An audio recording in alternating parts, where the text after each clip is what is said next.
Баргас жерден көчүп тентип жүргөн кишибиз. Кароосуз калган айылбыз. Какырсай деп айтылган көлдүн астынан чыккан айыл да. Каякка көчөбүз? Какырсайга. Суусу жок Какырсайда кантип тиричилик кылабыз? Кичинекей кен үчүн биз чоң зыян тарткан атат биздин айылчы. Чалгындоо деле казып башташты. Эл тогот болгондук нерсе болуп атты. Биринчиден ичип аткан суубузга деле, экинчиден жайытыбызда талкалап атат. Ушунун баардыгы мынакей. Ушул үчүн болуп атат. Жа кимден жардам жок, жа башкадан жардам жок. Мында 1-2 күндө эле тоосун жартысын бузуп жүрүшүптүр. Малинасы да бар, каротуну да бар. Ошолордун баарын талкалаган турат да. Тийиштүү нерсени салыктан төлөдүлү. İşletkenden töleyiş деп коюш ошондон көрүлөк. Бизге ден разрешение алдык. Сиздер өзүңүздөр ушу комиссияга жерден чыгып барып көрүп келесиздерби? Жеринен азыр толугу менен чыга элек. Эгерде жайыт жерде болсо чындап эле анан суунун жээктерин каздырбагыла. Мисалы Садыр Нургуловичтин айткан сөзү бар. Жайыт ар болсо, сууң ар болсо, кандай коркунуч болсо анда бербей эле коргоого болот. Эми Ошол жол боюнча тийиштүү кагаздар бар да, бар. Рұқсаттар көрсөтпөйбү? Азыр жанында жок. Айыл өкмөттө. Бизге булар жол салабыз деп кат жөнөткөн жок да мисалы. Мына кээ ошондо болду. Бул боюнча эч кандай маалымат жок экенин билдирди. Эч кимден жок алган жок. Анткени бирөө биякта, бирөө тиякта. Мен билем, мен билбейм. Бала бакча жок. Биз макул дедик, салып берели дедик. Эл садик салып турду айткан. Мына биз элдин атынан келип атабыз. Бизге келген аким деле жеп коет, анан бул аким кандай аким экенин билбейбиз, көрүндүктүү эле кармап отурабыз, жок келбейт. Фирманын жетекчилеринин кызыкчылыгы өйдөбү же болбосо ушул жээкте жашап аткан үч сүтүн элдин кызыкчылыгы өйдөбү.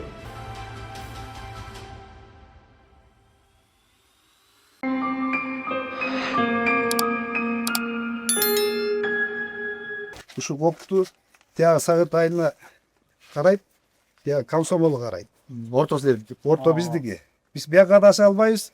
Тияка даша албайбыз. Туруп алдыңбы? И ошо менен полилойсу ошо менен келет айтсаңыз. Жакын жайыт бар. Майкте жакын жайыт азыр агорот. Бал жайдан болбойт да. Селкердин ондан келем. Анан азыр бизге эмне талап коет ушу кенди токтотуп берсин, каспай элечи. Азыр чалгындоо деген иш бул элди алдайт да. Азыр мыйзамда чалгындоону алып салганда баягы эмени. Баягы таштын кенин эсептейбиз деп атпайбы? Азыр чалгында барган эле казат барчы. Кайра кел эл менен жолукпайт да. Жол баштагандан кийинби? Ооба жол азыр жөн алдыбат, эndi бар буртет онат. Эме кылабыз эмес, макулдашабыз, соц пакет төлөйбүз депчи. Андай болбой калат да, ишке ашып кетет азырчы. Соц пакет төлөп атат, булар деп атат. Бирок соц пакет канча төлөп атат силерге деп айтсам, суроо берсек мен чоңусу дөпөр болот. Замакин келди, аким өзү келген жок, Замакин. Башка жердикин бар. Жок, бемшердикин да. Соц пакет төлөйт булар деп атат. Канча төлөйт соц пакет десем, дөпөр албай коюшту да. Окбуз ишке ашып кетсе, мөңгү да болбой, суу да болгонат, зыянлуу болот да бизгечи. Биз азыр үч тарапты караган айылбыз суугачы. Биягы Торкенге жалдырайбыз, биягы Комсомол. Силердин иңиз өзүңөрчү мында бирөө жарым бар. Айыл өкмөт Пайызсыз барбы? Карза. Жок. Орексеңер, бирөө сурап көрдүңүз? жок. Айыл өкмөт делес. Пайызсыз бизге айткандай жок, айыл өкмөт. Сальсия ошо. Айыл өкмөт. Айыл өкмөт. Билден дегенде да кылып койт да. Бизге да айыл өкмөт чогулушта кылганы жок, бул жөнүндө эчтеке кылган жок. Кылас казылат деп, эмне астана маалымат берсе болмок да. Айыл өкмөт деле, башкалар деле. Андай маалыматты астана эчтеке берген жок. Биздин ачыгы да. Анан монту келди, чалгындоо деле казып башташты. Анан ошо кече бул нерсе мындай атты. Элди тогот болгондук нерсе болуп атты. Биякта жалпы канча түтүн бар? 300ге жакын бар. Анан кече да айттык жол. Айдоо аян канча? Азыр 600 канча гектар айдоо аянтыш бар да. Ошо 300 канчасы суу менен камсыз болот. 300 эле. Калганы кайрак болуп турат. Калган кайрак болуп кеп да. Анан ошо кече казыктан менен таш калып аткан балдарга суроо бердим. Силердин 4-5 эле кишинин кызыкчылыгы да бул. Анан ошончо элдин немемезин эсептешпейсиңер десек, биз эсептешпейбиз. Биз только мамлекет мыйзам кандай эме берсе, ошол менен азыр эле эл менен эсептешпейбиз. Ушунку айтты да. Биз качкыла дедик, кияктан лицензия алдык, болду. Качан казып баштап, эми ошол жерден иштеш баштагандан анан эл менен сүйлөшүп, жана соц пакет дегендер менен сүйлөшүп ошону эме кыласыз. А чалгындоо кыласыз, чалгындоо кылып баштаганда ошо эле жайытыбыз түзөбөй. Комсомол десе. Куйлуп атат да. Аким айтты, бул нерсе казылат деди. Эч кимдердин жолтода боло албайсыңар деди да. Ошо жолтода боло албайсыңар, бул нерсе казылат, бул нерсе чалгындоо деди. Чалгындоосу эч ким менен кеңешпейт дагы, уруксаты да жок. Как положено алып барып чалгындай берет деп койду. Чалгындоо деле талкалап кетип калат. Уже чалгындаганга чейин уже биздин жайытыбыз талканат да.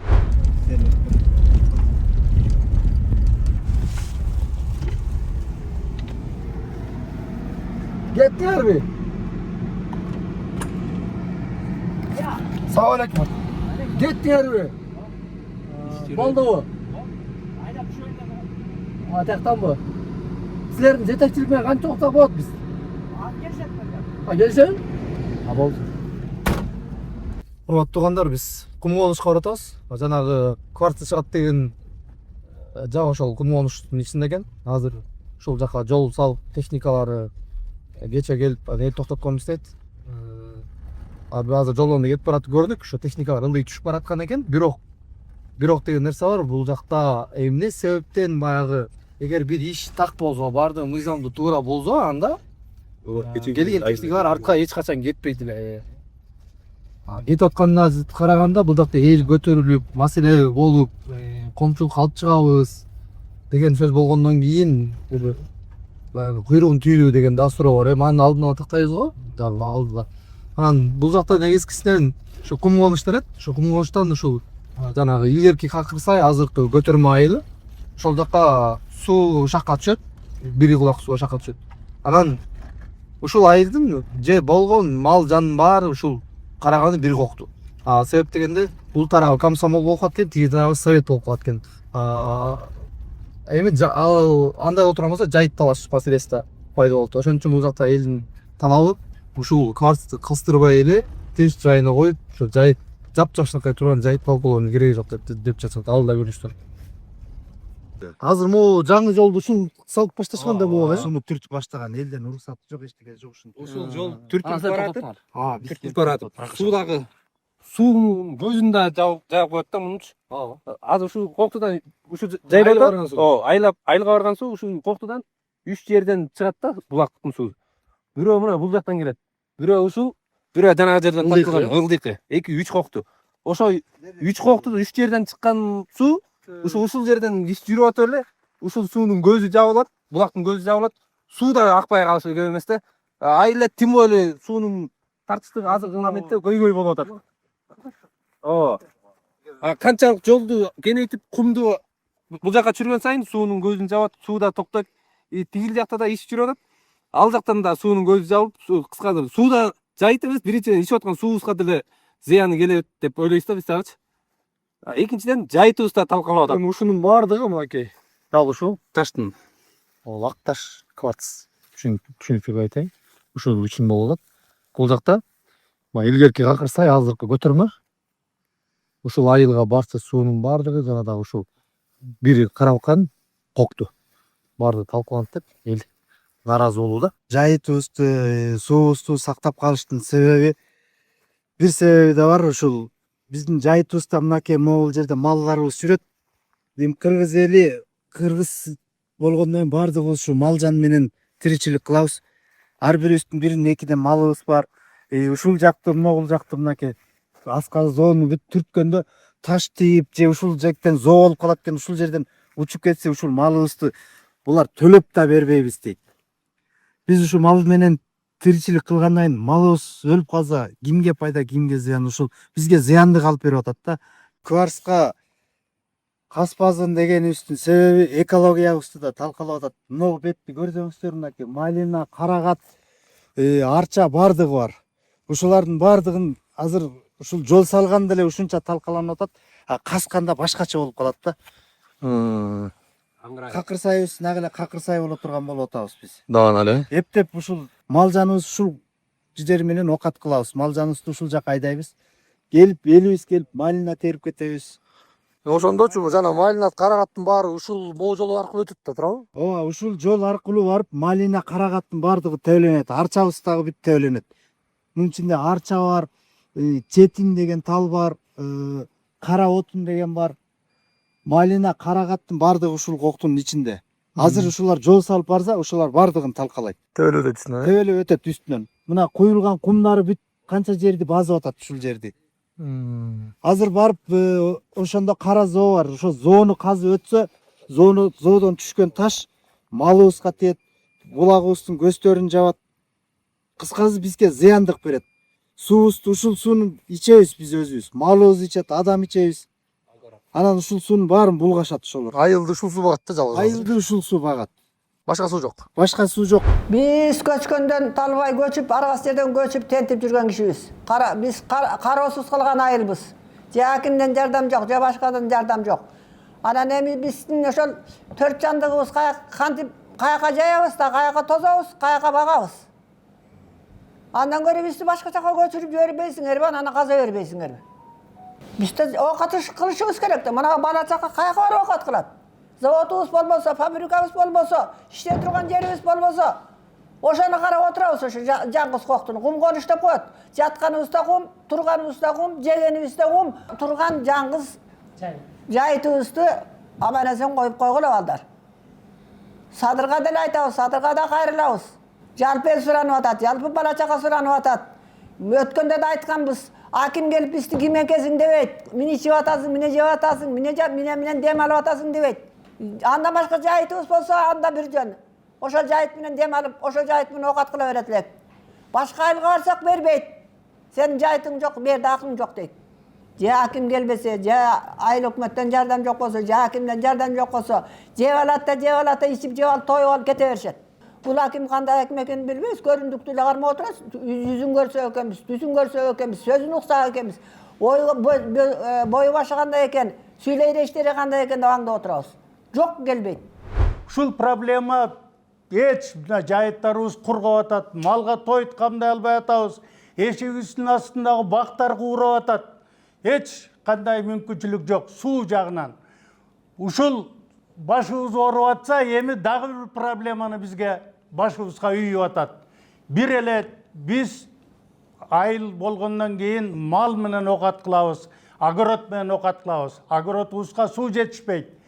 Малыбызга жайыт жетишпейт. Эми ошол кичинекей бир чоң коктубуз бар, ошо коктуну барып казып атышат.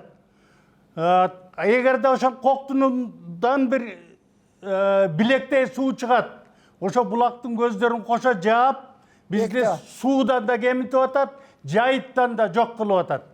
Ошон үчүн сизден суранабыз, биздин баш оорубузду, биздин проблемабызды чечип бериңиздер. Мисалы 3-4 фирманын жетекчилеринин кызыкчылыгы өйдөбү, же болбосо ушул жээкте жашап аткан 3 бүтүн элдин кызыкчылыгы өйдөбү. Ошону таразалап чечип бериңиз. Сиз айткан сөз боюнча өз оозуңуз менен айткансыз Садыр Нуркожоевич. Жайыт болсо бербегиле, суу маселеси болсо, сууну тосуп кала турган, сууга зыян келтирсе, бербегиле ал жерден деп өз оозуңуз менен айткансыз.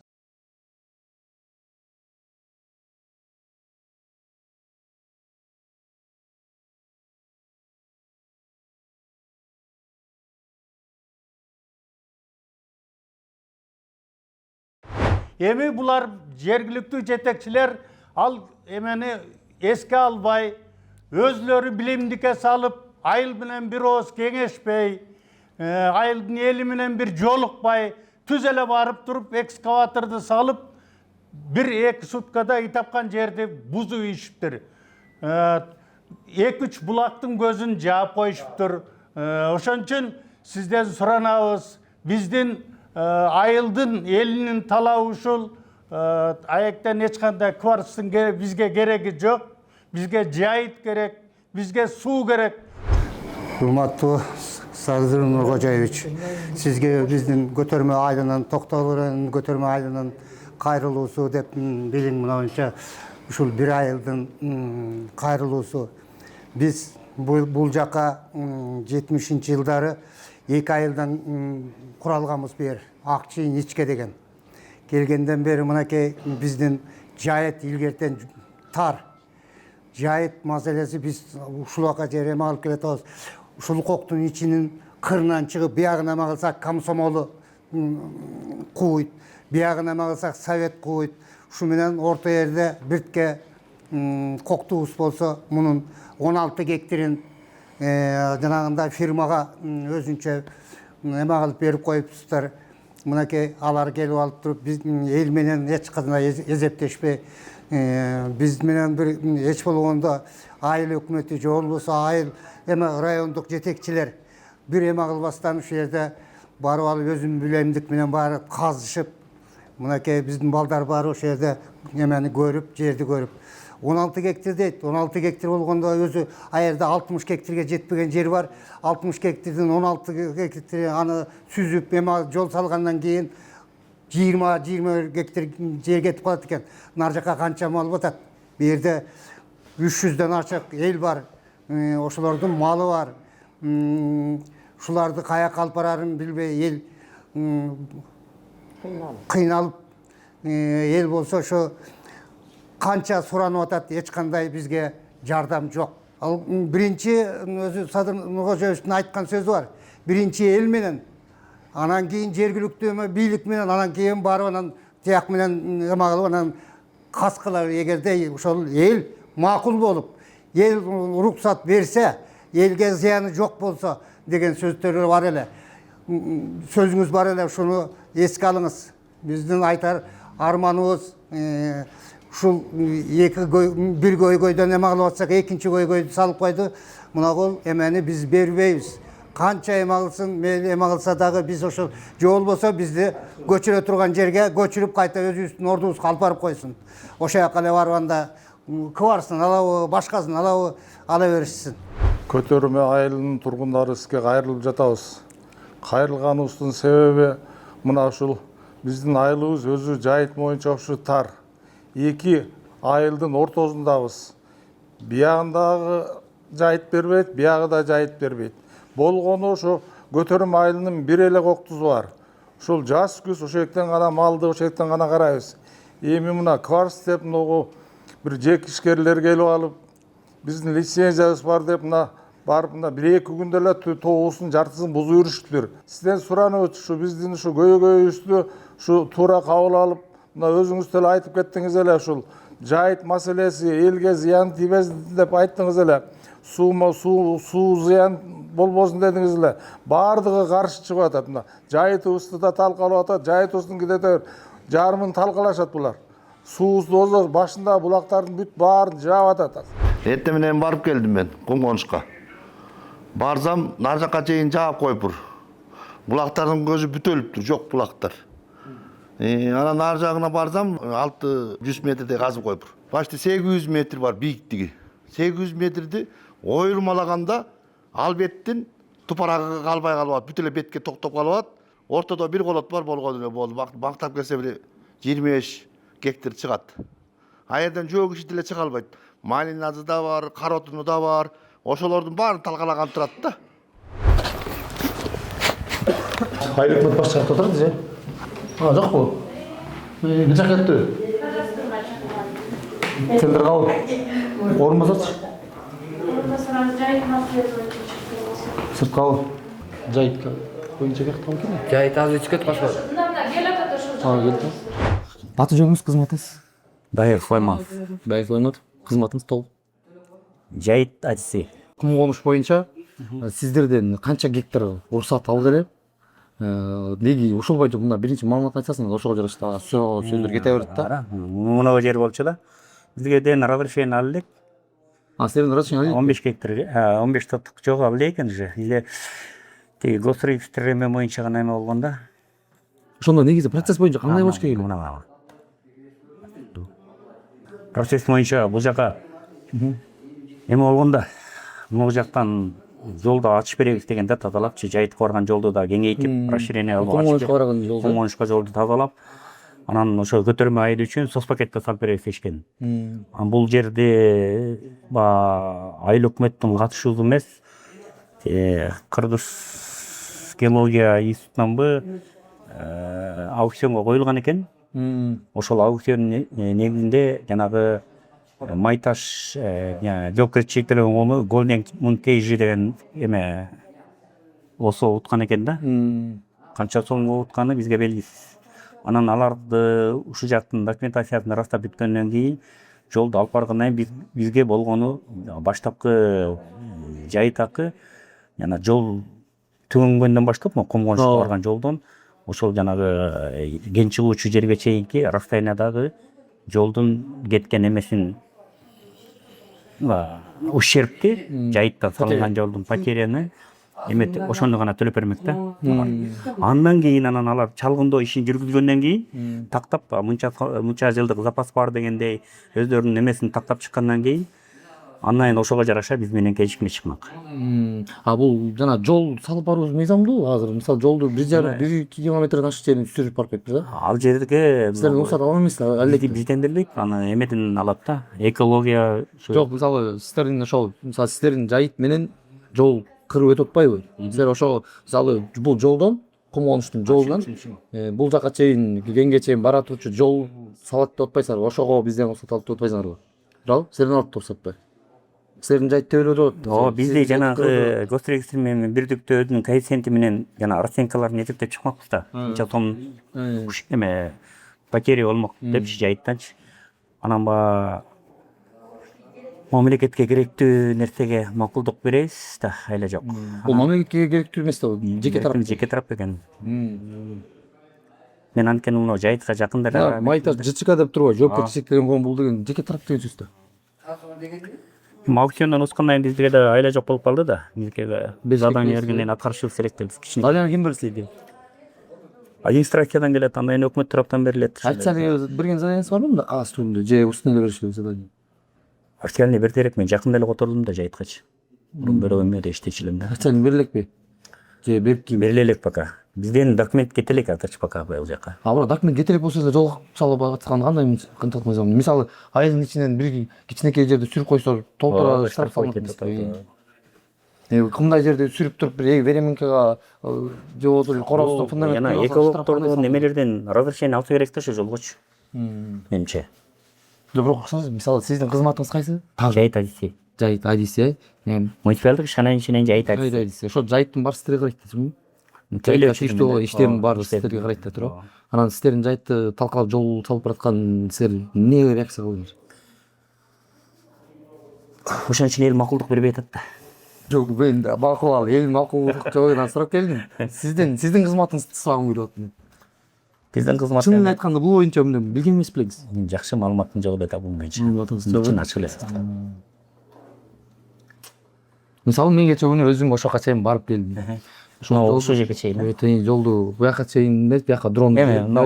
Жолду талкалаганга чейин буяка чейин барып, ошондо бул туштанган эметке. Ушу туштан. Жолду талкалаганга чейин барып, мына жерге чейин жол барат да, мынагачы. Анан булар ушундан мынага мен ушу тушка чейин барып баштамак да. Ошо могу журттан мояктан баштап ушул могу тоонун букуру менен боору менен. Ондайнын жол менен айланып где-то бир 1,5 километрби ушундай эле деп атышкандай болгон да. Ошо 1,5 километрде ошо бир тоон кырый. Ушундай эле грубо эки. Элдер алып барып токтотуптур аны. Анан негизи ошол силерден уруксат алыш керек беле деген суроо менен келип атам да менчи. Жол макул, эми бул жагын аукционго коюптур. Муну геологиядан разрешениесин алыптыр дейли. Макул, эми бул жагын экинчи маселе коюп коелучу. Бул дагы бөлөк маселе. Бирок буга чейинки расстояние жөнүндө сөз болуп бизде. Ошого негизи канча сотик ошо тигинен тиге чейин канча сотик кетет? Где-то 1-2 километр болгондо 50 сотик кетиш керек, э? Biz öğrenfek. Şu variante. Acayip nimetçi. Mülüsü. Hani otururuz. 1 гектар 20 сотуктай 1 гектар ашып кеткен да. 1 гектар 20 сотук. Анан бизде ошо жол салууга деген расценка жок да, биз анага бааны кеңеш коюп берип албайт да. Бизге жарагы эле 301 токтом менен балча элекке, туризм, эс алуу жай ушундайлар кылат да, чабынды палынды. Алар ардыбаган акча жол салууга кара бербейт. А бул жол салууну өзүнүн немеси бар, калькуляциясы менен госрегистр деп чыгат да боюнча. Анткени бүттү эле жерде ошо ушундай строн жалпактатай. Мисалы мен ошол жакта бир немем бар. Бир журтум бар, ошол жака чыккым келип атат мен ой жергүчө. Бирок жол жок айгамагачы. Анан мен өзүм балагында трактор алып барып сүрдүрүп туруп жол салуу болуптун да. Көрдүңүзбү? Мына жок болбойт дейсиз. Андай шартта жайыт пайдалануучу арыз менен кайрылат. Муниципалдык ишканасынын директорунун атына арыз менен кайрылат. Муниципалдык ишканасынын директорунун милдети ошол жерге канча квадрат метр жол эме болот, сала алабыз биз. Ошого сметасын түзөт бухгалтер.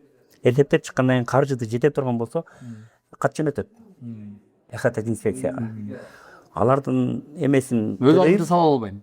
Жок, өзү жасала албайт. Булар өз алдын салып коён. Жок, эми мен биздин функцияны айтайын. Бизге булар жол салабыз деп кат жөнөткөн жок мен. Мына кеп ошондо. Анан экология жооп берет. Мынунча жаңы жол болсо же болбойт деп коет, запрет этет, болбосо мынунча дейт. Ошол эмесин экология төлөп туруп анан жол салганга укук алабыз. Буларда ушул жол менен бардыбы деп атам да мен. Кыргызча. Анда силерге келген жокпу? Кыргызча болуп атпайбы? Ошо. Бизге жол салуу боюнча кат деле эмеде келген. Урматтуу көрүүчүлөр, өзүңүздөр көрүңүздөр. Жол салуу боюнча бул жайыт жагынан ушундай уруксат жок. Ал эми салык жагынан дагы жогоруда уктуңуздар. Эми кийинки органдарга бирден өтүп көрөлү. Анан аягында көрөсүң. Салык Мен да. Сизге уруксатпы? Бир суроо. Кыскача эле Кумонуста казылып аткан акташ боюнча ошол кайсы компания жанагы ал тийиштүү нерсени салыктан төлөдү беле? Силерге түштүбү? Мен жер салыгын төлөгөн. Анан кийин алан төлөлө да. Азыр бирөөтө эмеле кылып атабыз биз. Изучение кылып атабыз. Иштеткенден кийин төлөйбүз деп мага да келип бияка келип чакырганбыз да. Кел анан кийин келишимге түшкүлө. Түзүп анан кийин ошо келишим негизинде акчаңарды төлөп кеткиле десем, жок биз азыр изучение кылып атабыз. Иштеткен жокпуз. Иштеткенден кийин төлөйбүз деп койгон ошондон көрүлөк. Ассалам алейкум. Кварц боюнча азгырды. Мен эмем жок, мен чогулушка да катышкан жокмун. Мен эч маалыматым жок. Кварц боюнча Эч кандай айта албайм да.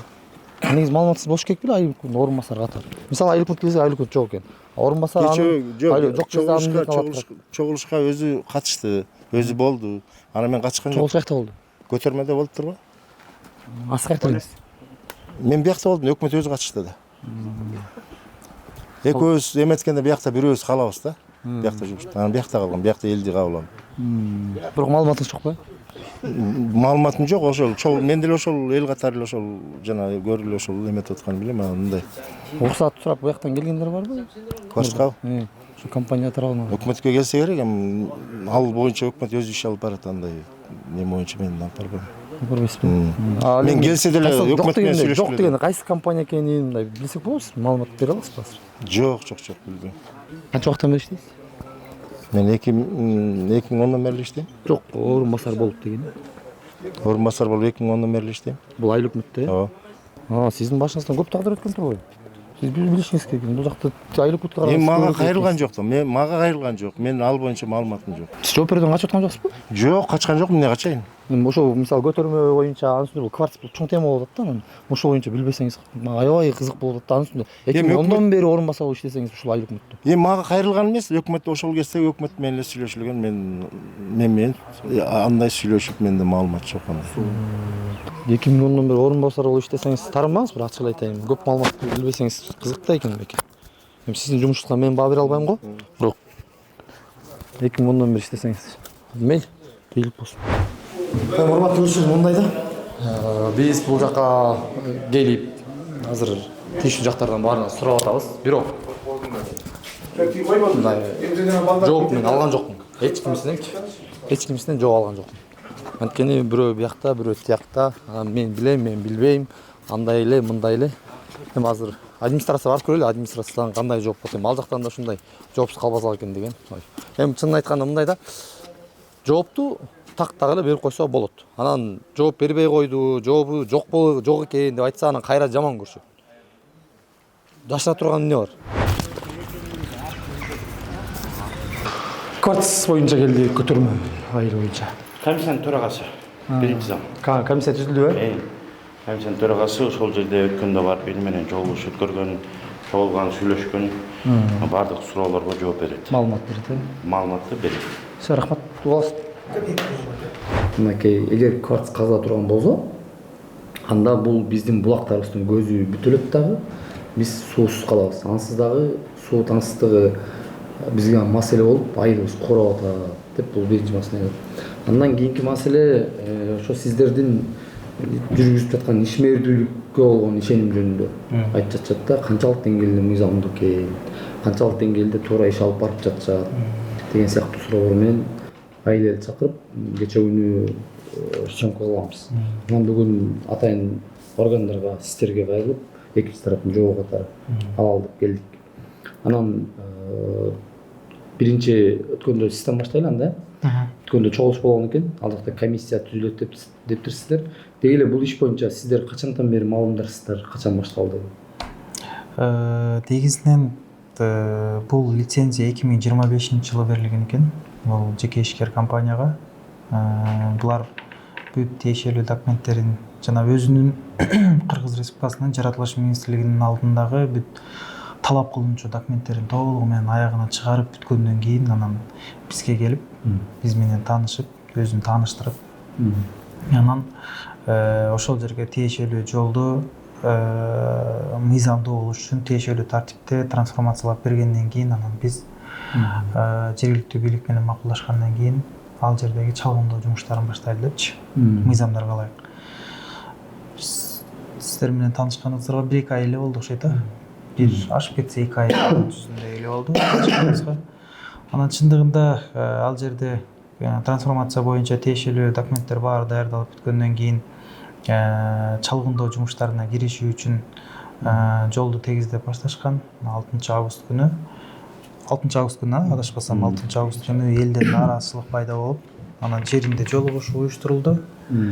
Ал жерде толук түшүндүрүү иштери жүргүзүлдү, бирок бул жерде дагы мындай кошумча белгилеп кетүүчү жагдай бар да. Эми бул кварц, бул таш. Бирок соцсеттерде тарап кеткен маалыматтарда эне ал жерде айтып атат алтын депчи. Ал жерде алтын жок. Бул кварц биринчиден чалгындоо иштерине лицензия алган, экинчиден бул ал жерде өндүрүш жумуштарын баштоого чалгындоо жумуштары аягына чыккандан кийин жаратылыш министрлиги аркылуу өзүнүн тиешелүү укук тастооч документтер берилгенден кийин башталат.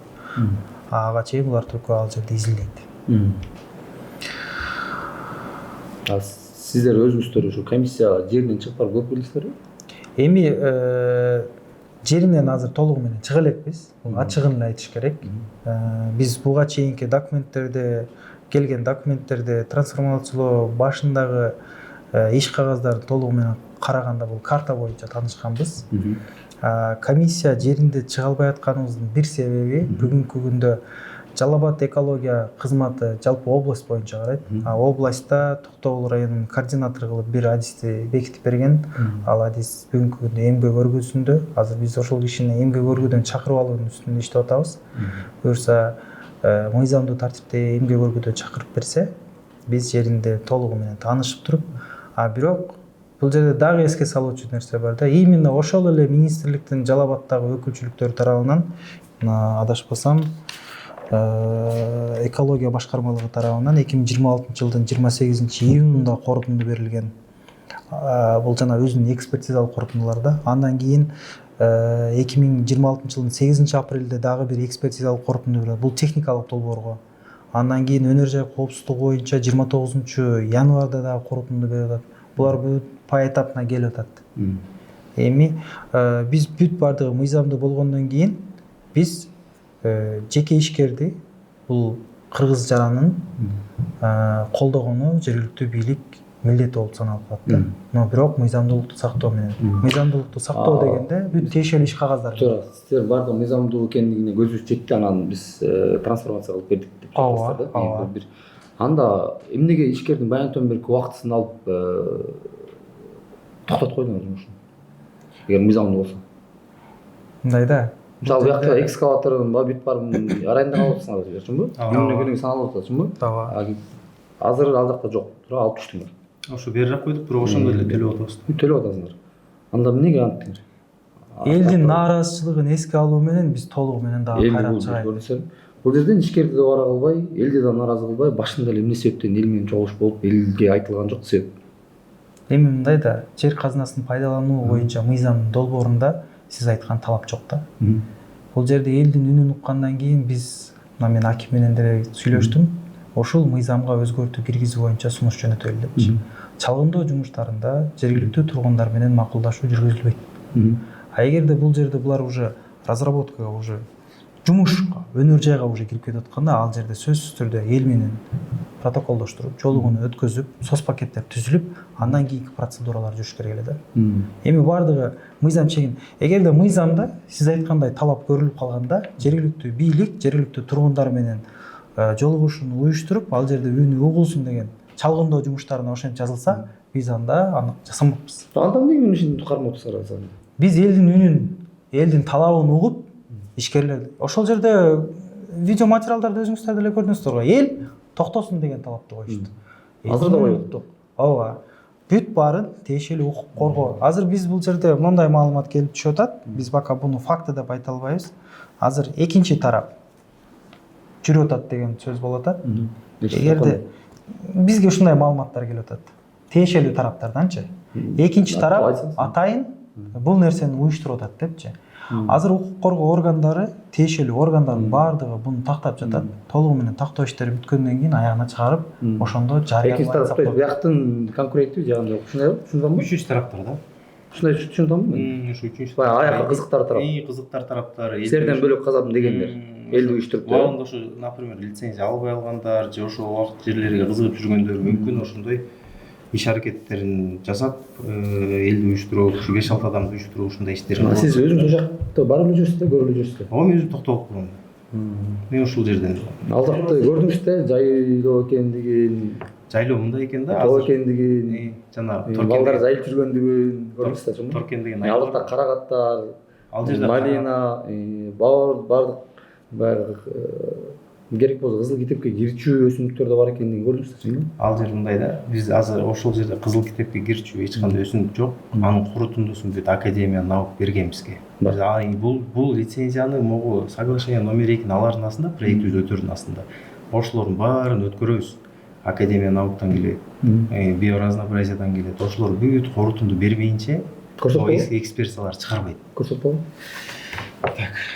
Мынакей өзүңүздөр деле көрүп койсоңуздар болот. Мына биз ошол документтерди көргөндөн кийин мындан атпайбызбы? Бул эми канчалык? Азыр бул жактан бул боюнча сиздер тарапка суроо жок, себеп дегенде бул маселе тиги жактан чечилип, бул кагазтарды тиги жактан алып келгенден кийин баягы сиздер ал мыйзамдуу талабын карап көрүп, анан өзүңүздөр айтмакчы ишкерге колдоо гана беришибиз керек, башка арга жок деген менен токтоп бересиңер. Ортодо бир жагынан эл нааразы болуп чыгып, эл менен ишкердин ортосунда силер каласыңар. Ошол эле нерсе ал мен түшүнөм. Мындан аркы суроо бул жака эле да. Тиги Кошок болот му? Могул да. Соглашение номер 2 деген бул. Соглашение номер 2 значит бул бүт корутундулар келди, баары такталды, бүт мыйзамдуу деген. Бул соглашение номер 2 ошондон кийин гана берилет да. Голдон мункет же? Бул жаңы эле түзүлдү да? Жок, даталар. Буга чейин эмне жумуштар менен алек болдуңуздар эгер маалыматка катаргы? Биз ушул эме менен жаңы кирип атабыз квартирга. Жок. Мен журналисттин сөзүндө айтышын атканда лицензияны 25-жылы алыпсыз. Буга чейин эмне иш кылдыңыз деген. Ошо. Проект жасоо, могул документация иштери, эмне жумуштарды кылдыңыз? Ошо толук эле подробно эле айтып койгонуңуз элге деле маалым болсун деп аткам. Бизде биринчи аукцион өтөт. Аукцион өткөндөн кийин, ким жеңүүчү болгондон кийин барып акчасын төлөйт. Туткан акчага акчасын төлөгөндөн кийин могу лицензияны берет, анан соглашение номер 1 берет. Анан технический проект жасайт. Эми чалгындоо иштеринечи.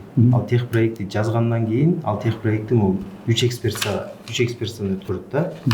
Ушул экспертизаларга жөнөтүп, ушулардын баары өтүп бүткөндөн кийин буларды алыш өзү оор. Негизи эгер тех проект рабочий тура болсо, баары тура мыйзамдуу болсо, ошондо гана могу 3 эмени берет. А бул ушул 3-өн алгандан кийин биз комиссияга кайра кирет. Геологияда. Ал жерде бир 15 киши отурат. Анан ал комиссиядан карап чыгып, могул корутундуларды бүттүгүн карап, могу протоколдорду, заключенияларды карагандан кийин ошонун баары чечилген, могу соглашение номер 2-ни берет. Бул чалгындоо иштерине берилген уруксат. Анан бул чалгындоо иштерин бүтүргөндөн кийин биз ал жерде канча запас бар, эмне бар, баарын белгилеп болгондон кийин гана анан биз барып туруп соглашение номер 3-кө разработкага тапшырабыз. ГКЗга барып объемун төлөйбүз, акчасын төлөйбүз, баары бүткөндөн кийин анан разработкага өтөбүз. Анан ошол жерден ошолордун баары бүткөндөн кийин анан биз объемун билип, канча нерселер бар экенин билгенден кийин анан эл менен келип макулдашабыз. Соцпакет. Болжолду канча убакытта билесиздер аны мисалы? Биз разведка негизи бир ай. Разведка 1 ай болот. Разведканын документациясында 1 айдан кийин объем билинип, тияк-бияктар уже чечилип калат. Андан кийин да 1 ай документациясына кетет. Минимум. Ал минимум да. Анан ошолордун баары чечилгенден кийин разработкага тапшырабыз. А разработка бүткөндөн кийин гана биз иштей алабыз, казып. А ошо биз бирок объему билинип баарын эсептеп чыккандан кийин биз эл менен жолугуп уже заранее сус пакеттерин эсептеп баарын кандай айылга жардам беребиз, нээлерин куруп бере алабыз. Биз азыр деле мисалы айттык. Бала бакча жок экен. Бала бакчанын бирок жери бар экен, проектиси бар экен. Биз макул дедик, салып берели дедик. Насос бар экен, көп жылдан бери бузулуп жаткан. Насосуңарды оңдоп берели дедик. Бизге айылдын тургундарынан көбүнчөсүнө эле бизге келип атат да, ар кандай кыбыр тилектерчи. Ушундай суранычтар келип атат. Муну кылсаңар эмне болот, тигини кылсаңар эмне болот депчи. Айылдын жарымынан көбү деле бизди колдоп атпайбы? Ар кандай колдоолорду көрсөтүп, мисалы суранып, тигини жасагылачы, идея айткан жакшы да. Силер бизге муну кылып берсеңер эмне болот, тигини кылып берсеңер эмне болот депчи. Ошентип атышат мисалы. А макул дедик, насосуңарды оңдоп берели дедик. Жана тротуар жок. Көтөрмөнүн жана трассадан баштап этегине чейин сплошной. Ошол жерге тротуар, освещение көчөлөргө бизге айыл өкмөт кайрылды эле. Көчөлөрдө освещение жатат, акчабыз каражат жок болот. Макул дегенбиз, аны деле кылып берели дедик. Ага деле каршы эмеспиз дедик. Например, жаш спортсмендер сборлорго жөнөтүп атабыз. Буга чейин деле. Жанагындай кичине кем балдарга жардам берип, айтпай эле коеюн. Бир аялдын жесир аялдын. Ошонун жер маселесин чечип, аны эч кимге айткан эмеспиз, азыр айтылып атат. Жер маселесин чечип, ошол жерин мыйзамдаштырып, жерин салып бергенбиз. Азыр бирөөгө бирөө жер алып бербейт азыркы заманда, туурабы? Аны реклама деле кылган эмеспиз, эчтеке кылган эмеспиз. Мисалы үчүн көп убакыттан бери. Буга чейин эл менен сүйлөшүп деген экенсиң. Анда эмне айылдын эли айтып атпаймынбы, үчүнчү күчтөр. Эми жанагынча масса чогулуп белем мен оюмча. Масса сиз айтып аткандар чындык болду. Чындык мунун бар. Аны подтверждать эте турган деле адамдар бар. А мисалы көп убакыттан бери мечит жаап деле крышасы жабылбай. Крышасы жабылган, бирок тура эмес жаап коюп өздөрү нааразы болуп жүрүшкөн. Ошонусун да жасап бердик. Аны биз башында эле кылып бергенбиз. Аны деле айтпай эле болду деген суроо, кылган иштерди айтып берели. Ал деле биздин тараптан кеткен иштер да. Ушундай нерселерди кылып атабыз. Бизден суранган нерселерге макул болуп атабыз. Мисалычы, анан могул объему билинип, чалгындуу иштер бүткөндөн кийин буюрса, чалгындуу иштер бүткөндөн кийин биз ошол дагы булан да жакшы нерселерди ишке ашыра алабыз да. Эгер бизге действительно ошол жерден бизге пайда түшүп, биз ошол жактан бир пайда көрө турган болсок, ошондой да. Жогоруда айттыңыз, бул жактын документтердин баардыгы мыйзамдуу, ошон үчүн биз эч кандай каршылык көрсөтө албайбыз. Тура колдогон гана туура болот да. Бир экинчиден мисалы Садыр Нуркожоевичтин айткан сөзү бар. Жайыңар болсо, сууңар болсо, кандай коркунуч болсо анда бербегиле, коргогула деген. Эгерде жайыт жерде болсо, чындап эле мындай тоо таш эмес, жайыт жерде болсо каздырбагыла. Анан суунун жээктерин каздырбагыла. Эми мындай ошон жана сураганым, жерден барып көрдүңүз беле деген ошол да. Жок, мындай да. Туура. Президентибиз деле сиз айткандай айтып атат. Бирок экинчи тарабында жеке ишкерлер деле колдогула деп атпайбы? Биз өз практикабызда да көрүп атабыз. Жеке ишкер бир адам. Эл көп. Жок ооба. Ошол элдин эми ошол мыйзамдуулукту сактоо, элдин кызыкчылыгын эске алуу деген нерсе бар да. Эми баардык нерсени сиз айткандай бир тарапка гана чечип эмес, баарын бир алып компромисске келишибиз керек да. Биз деле жеке ишкерди толугу менен токтотуп койгон окуубуз жок да. Жеке ишкер толугу менен жок, силер токтоткула деп койсок, тиешелүү тартипте укук коргоо органдары тарабынан, прокуратура тарабынан силер жеке ишкерге тоскоолдук кылып атасыздар деп биздин үстүбүздөн деле иш козголот. Түшүнүктүү. Ал эми жанагы Кварцка барчу жол канча? 58 сотук өзү, ширинасы 3 метр, узундугу 1900 да. 1900. Азыр канчасын басып жетиштиңер? 200 метрдей. Биз эсептегенде жок, себеби иштегенибизге бир эле күн болду. Жаңы эле ишти баштаган ошо келип чагандай. Ошол жол боюнча тийиштүү кагаздар бар да? Бар. Уруксаттар көрсөтүп трансформациядан чыккандан барчы, протоколдор бар. Көрсөк болобу деген да? Азыр жанында жок. Айыл өкмөттө. Айыл өкмөткө жөнөтүлөт. Айыл өкмөттүн балансына кетет алчы. Жайыт. Бул комитетине? Жайыт комитетине эмес, айыл өкмөттүн кайсы жагына барат билбейм, бирок трансформациядан чыккан айыл өкмөттүн балансындагы эле жер болот. Жайыт категориясынан, то есть айыл чарба багытындагы категориядагы жайыт түрүнөн өнөр жай транспорттун жол багытына көтөрүлөт. Сиздерден канча гектар уруксат алды эле? Бизге ден разрешение алдык. Сиздерден разрешение алдык? 15 гектар, 15 сотук жол алды экен же. Бизде эң жакшы жери ошол айыл өкмөттөр менен жана барганда жайыт боюнча иштеген адис, бул боюнча эч кандай маалымат жок экенин билдирди да. эч кандай кагазды көрсөтө албастыгын жана маалымат жок экендигинчи. Ана мага аябай кызык болду. Эмне керекчи? Трансформация үчүн Трансформация боюнча ал жерде жайыт комитети эч кандай укугу жок. Ал жерде тиешелүү тартипте айыл өкмөттүн буйрук корутундусу чыккан, айыл өкмөттүн кайрылуусу келип түшкөн 665-токтомдун негизинде Айыл өкмөттүн кайрылуусу кандай? Трансформациялоого сунуштоо жөнүндө. Кыргыз Мамжем долбоорлоо ишканасынын алдында атайын корутундуу берүү заключениялары бар. Ал алынат. Топурак боюнча анализдери, геология боюнча ал жерде именно жолго кетүүчү жолдо эч кандай запастар жоктугу боюнча, Жалал Абад экологияда кызматынан экологияга зыяндуулук боюнча оң корутунду же терс корутунду берет. Ал жерде оң корутундусу келип атат.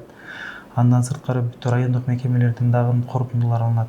Санитардык зонага туура келеби, келбейби, ветеринардык талаптар боюнча ал жерде Сибирь очактары барбы, жокпу, жанагы яма беккерден алыс эмеспи, ошолор боюнча алар өз корутундусун берип, эгерде яма беккерге түшүп келип калган болсо, жок ал жерде жол салуу мүмкүн эмес деген сыяктуу. Ошондой эле электр энергиядан чубалгылардын түбүнө туура келеби, келбейби?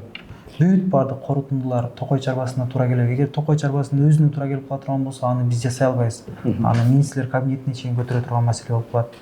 Алар өзүнүн Токой чарба аянтына кирбегендиги боюнча баардык корутундулар топтолуп келгенден кийин комиссия мүчөлөрү мына ушул жерде эле, ушул тегеректе олтуруп алып туруп, бул жерди 58 сотик аянтты которо алабызбы, которо албайбызбы? Заключениялардын негизинде, баары топтолгондор негизинде комиссия бир четтен же колдоого алат, же болбосо артка кайтарат. Комиссия адашпасам 3 августта толугу менен колдоо тапкан, баардык мүчөлөр макулдук беришкен. Эми бул жерде биз биринчиден жеке ишкерди колдойбуз, ал эми экинчиден ошол жеке ишкерди колдонуу менен ошол жердеги жергиликтүү элдин дагы бир маселесин чечебиз деген максат менен да. Ал жердеги азыр өздөрү эле айтып кетип атпайбы? Айыл өкмөт деле бул маселени көтөргөн. Освещение маселеси, тротуар, жол, мектеп, садик, дополнительный корпустар ошону. 1,9 дедиңиз да, узундугу. Туурасы 3 метр дедиңиз да. Сиздер казып атпайсыздарбы жолду үчүн? Жол салып, түртүп баратпайсыздарбы, туурабы?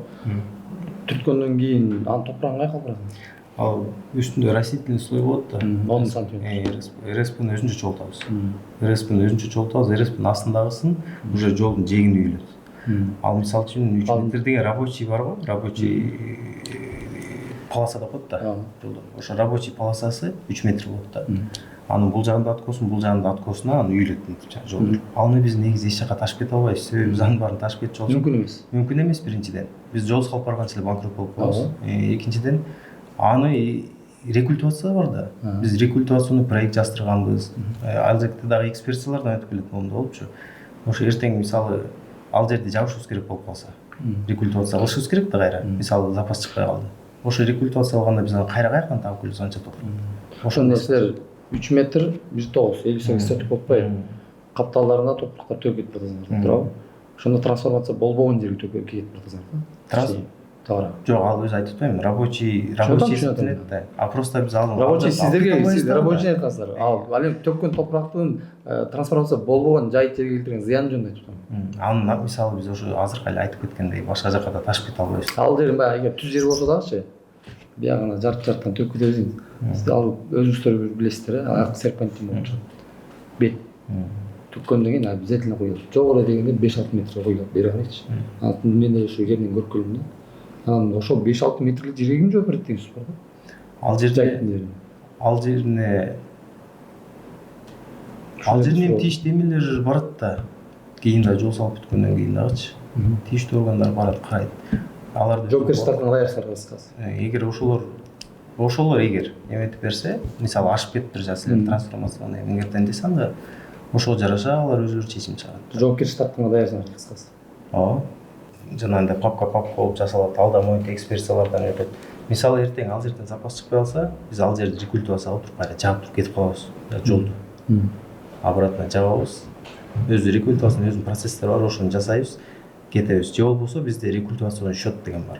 Биз анын рекультивацион счетту башында лицензия алганда эле ачканбыз. Аны ачыш керек мыйзам боюнча. Биз мыйзам ансыз болбойт. Ошо рекультивационный счетко биз акча салып атабыз. Өзүнүн определенный суммасы бар, салып турасың.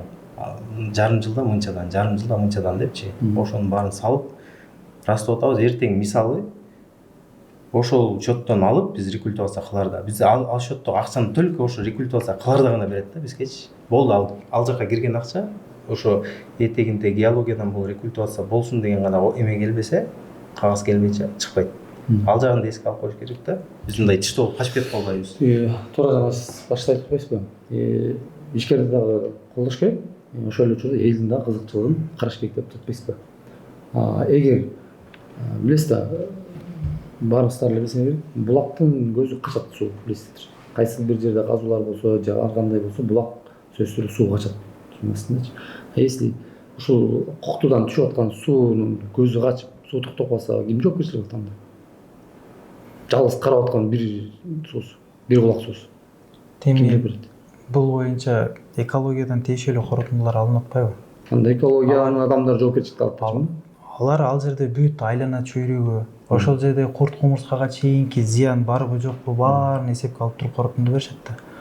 Алар корутунду берген, биз андай корутунду берүү биздин милдетибиз дагы жок, жоопкерчилигибиз дагы. Баягы бул эми мындай да, биз айтып койгончу, калыстык иретинде ана жаман айтпай, жакшы жок бир ооз айтып коюш керек дегенчи. Эгерде ошондой болбосо ким жоопкерчилик алат деген суроону мен бергем деп мен өзүмдүн айрымды акпашым керек да.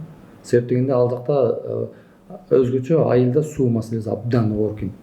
Айылды өзүңүздөр деле бирден кыдырып көрсөңүздөр болот. Курабайт деген кара бак курап аткандан кийин айылдагы кагараганын айтыңыздар эми. Анан элдин корккону ошол болуп жатат. Элдин биздин суубуз ансыз да болуп жатат. Так ошол коктудан келген жактан казып жатышат, казуу иштерин баштаганы жатышат тагарат. Жана айтып кетейин. Жана сууну көрдүңүз да көлөмүн. Көрдүм. Ал жерге биздин иш баштаганыбызга бир күн болду. Бир күндө биз ал сууга эч кандай влиять этпейбиз. Түшүнөсүз да. Суунун көлөмүн көрдүңүз эми, бир аз эле. Ал сууну эртең биз ал сууну 30 литр эле чыкпайт го дейм. Секундасына эсептеп атасызбы ошондо? Анча деле чыкпайт. Ал сууну мисалы биз эртең иш баштаганда ал сууга биз мындайча айтканда жанынан да өтпөйбүз, жолобойбуз дагы. Мисалы суу жаңы кесип өткөн жерлер бар го, биз ал жерлерге труба коебуз. Кадимгидей эле айтып атпайбы, өзүм жолчумун депчи. Ал жерде как положено жолдой кылып, жанагындай кольцолорду коюп, биз үстүнөн өткөрүп кетебиз. Себеби ал биздин кызыкчылыгыбыз да. Техникабыз ал жерден оңой өтүш керек да. Жана жекте мынтип өтпөйчү. Ал жаңы булакты айтып атасыз. Ал булак тиги үстүнөн чыгып атпайбы? Ал булак бир жарган булак. Качпайт жанагы булакчы. Ал булактын өзүндө эле объемин көрдүңүзбү? Аз эле чыгат.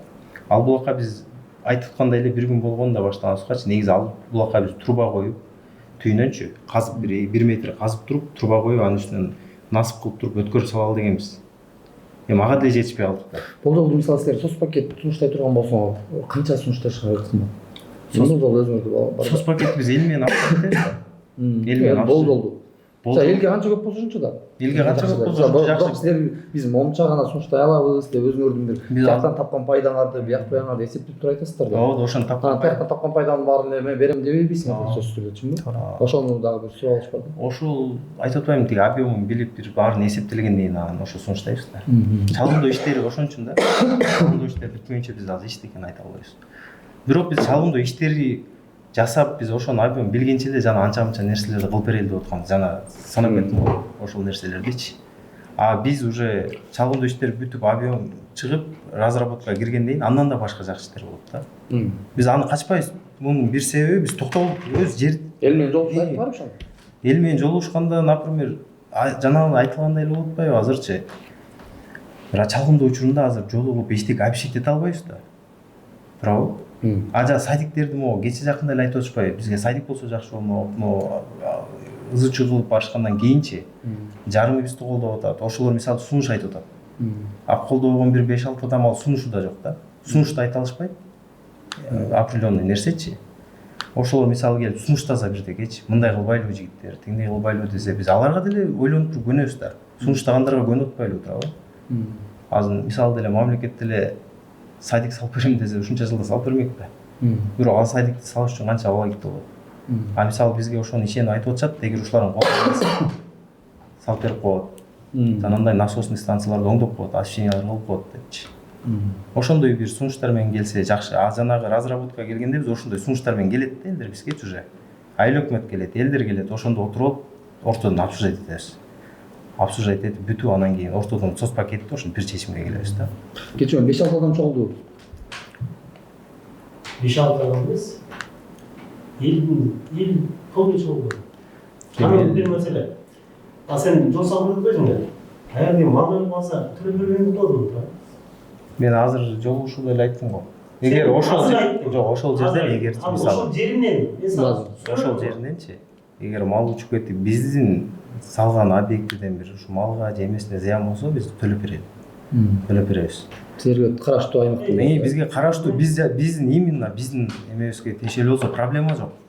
Ошол вакытта суроо бердим го. Ошол жерде сен жол салып аткан жерде. Мына жерден менин малым учуп кетсе, төлөп бербейм деп койдум. Азыр сөз түгөлөккө болот азыр. Азыр төлөп берем. Мисалы, сен мага айтып суроо берген эмессиң азыр дечи. Кантип суроо? Мен өз сөзүмдү өзүм жооп берем да. Сага ошол мен деле өз сөзүмдү билем да. Камера. Мен аны оюман чыгарбайм. Сага айттым ошол жерде. Мына малыбыз оттоп жүрөт. Учуп кетсе төлөп бересиңиз де? Жок дедим. Бир эмес 3 жолу айттым. Жок дедим. Азыр сөзүм керек болот. Азыр жок, сен адашкансың, мен айткан эмесмин. Силер бул экинчи тараптын камчысын чаап бир кызыкчылык болуп атабы силерде? жок. Бирөө жалдап анан ошентип атат, бул жакта айтып атат да мына. Ушундай айтып атат. Андай нерсе жок бизде. Биз ал органдар текшерип атат, эртең жоопкерчиликке тартып каласыңар деген сөз болот да буякта. Жок, жок. Керек болсо мени кошучу мындай айтканда. Андай нерсе жок. Үстүнө мындай айтып атат. Биз булар казып кетип калат. Биз неберелерибиз бар ошол жердечи. Жайытыбыз жок калат. И так сууну жаап атат. Өзү мал учуп кетсе төлөп берем, койдум ошол. Эл менен башка кеңеш. Ал азыр айтып атпайбы неме деп, баягы өзүбүзгө тийиштүү аймактан эгер ошондой малдын кырсыгы боло турган болсо төлөп беребиз. Азыр эми турган иште мал. Эл садик салып берди айткан жок. Асфальт салып берди айткан жок. Аны сен айткан жоксуң, башка. Эл айткан жок, эл. Айтып атат. Элдин артынан келип атабыз. Жок, бар эле сен. Бизге бул токтотуп берсин. Садиги да кереги жок, жолу да кереги. Тыш жаткан элди козгобой, наразычылык кылбай, ошол жерде эле ташыбызды, таштын деле катпай эле койсун, жайытыбызды деле калтырып берсин, болду бизге. Садиктин да кереги жок, жолдун да кереги жок, дагы кайталап коюн. Элдин артынан келип атабыз бизчи, ушинтип айткыла деди. Соңуштасыздар да? Бул айтпай садик салып бер деп анкен жок. Кошумчалап кетчү нерсе дагычы, жана айтам деп коем беле. Эме экен да, көтөрмө, Торкенин ар жанында, Шопок деген айылдар бар да. Торкен деген айыл көтөрмөдөн 3-4 эсе чоң экен да. Көтөрмөнүкүн жайыты 5000 гектар экен. Жок, эме Торкендин жайыты 5000 гектар экен, көтөрмөнүн кичинекей эле айылдыкы 13000 гектар экен. Нар жакта Шопоктуку 17000 гектар экен. Анан бая күнү ушу чогулуштарда көтөрүлөт экен бул маселе, дайыма көтөрүлөт экен. Торкендин эличи, неге биз көтөрмөдөн канча чоңбуз? Биздики көтөрмөнүкүнөн 2,5 эсе кичинекей жайыты. Ошол маселе боюнча Торкен менен Совет азыр жайыт талашып атат. Дегенде Советтин Торкендин жайытын Совет алып алып, карта туура эмес чийлеп, азыр эле бир эжеге апа кайрып жүрөт. Ал боюнча эки система калабыз. Урматтуу Садыр Нуркожоевич, биз сизге кайрылганыбыздын себеби биз ушул Абдисөөркул аймагына караштуу көтөрмө айылынан чыгып жатабыз. Биздин сизге айта турган чоң көйгөйүбүз бар.